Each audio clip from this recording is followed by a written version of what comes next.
There's social groups of people, races, that have been constructed where people feel familiar to one another.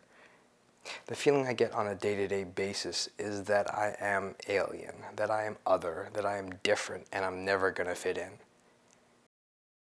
Like in high school during track season with the upcoming, or with the new members, we'd play the game, what is Sarah? Like on the bus or whatever. And so yeah, people guess as to what I am. And so that is an advantage in itself, but yet it's also a disadvantage because I'm not obviously Asian. You know, I was the only biracial student at my high school, and there were very few other black kids. And everyone at my school would always try to categorize me, therefore, as black. And then they'd start asking questions about, you know, like, oh, why are you doing that? Like, that's white. Or like, oh, you're doing that because you're black. And they'd seem to try to justify any behavior I had because I was black or because I was white. I mean, there's black. People see me as black. And I specifically had a roommate that just said, you're not Spanish, you're black. And I told him many a time that I was biracial, half Puerto Rican and half black, you know. Emphasis on that half and half.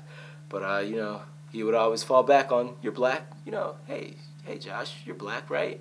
What do you think about this? You know, that was a whole nother experience. Yeah, I mean, I always will say, like, like if they say, what's your background? I'm like, my dad's Welsh, my mom's Chinese. Like, that's just right off the top. I'm like, oh, yeah, I probably wouldn't have guessed that. And, like, that's where the conversation goes. And, I mean, it stops, actually, at that point. There's no, like, tell me more about biracial or, like, or if that even is something that crosses your mind as an important issue. Like, there's no concept that being both actually might be, I don't know. I find it interesting, but I guess I don't know if other people do. I was raised, you know, mostly by my mom. Until the age of 5, I lived with my parents, both my parents. But you know, then we went through a separation. So I really was raised by my mom, and that gave me a stronger sense of being Puerto Rican.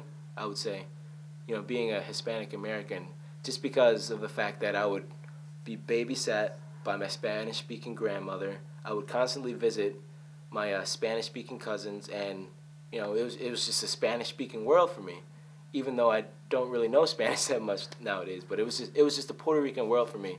But that doesn't mean I didn't go with my father on occasion. So I got two different aspects growing up. I got the African American side, soul food, things like that, you know, and I got the Hispanic American side. And especially the biggest annoyance I have is those damn applications where they say check one box. But I even know for my application for the college I'm at, I had to check other because they didn't have check all that apply or biracial even or multiracial.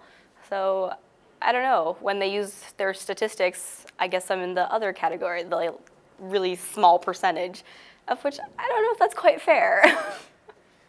My dad being one thing, my mom being the other thing, you always try to resolve the tension between the two. And you see, like, tension between two races that you don't understand why it's there. You don't understand, I mean, being mixed, you don't see why people decide to separate themselves off, and you try to look beyond that, I guess. I mean, that's how I've lived a lot, where I've seen separation, like compartmentalization, all around campus, and you wonder, like, why. I mean, familiarity, just maybe comfortability. Comfortability, yeah.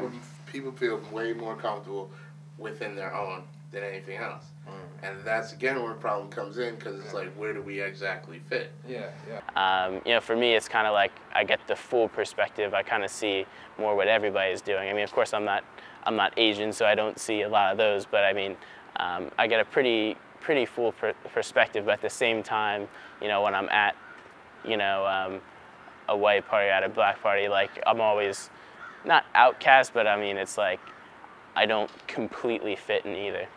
I think we just need to accept the fact that we cannot know somebody as they are, you know? We have to accept that, like, I know you, Owen Thomas, I've known you for like 3 years now, and I can say I know you better than somebody else, but I don't know you, you know? And by being able to accept that, I think then, only then, can we start working towards breaking down these categories. Race is becomes part of your identity because you live in a culture in which it is in which it's so predominant. You know what I mean? So in other words, you it's have like to keep on explaining yourself. Yeah. So it's almost like you can't get away from it. Yeah. Because That's what I mean, because yeah. no matter what, all the time you have to explain. Because again, and it goes back to the point that we made at the beginning, you don't want to choose which one to be to be more predominantly. So you try to give equal. You try to give equal, so you represent both. How do I react? I don't know. I mean, I guess you could say I'm comforted to some extent. In forcing yourself to meet other people and forcing yourself to find what you've been missing, you at least complete some part of the puzzle. It's a step in one kind of direction.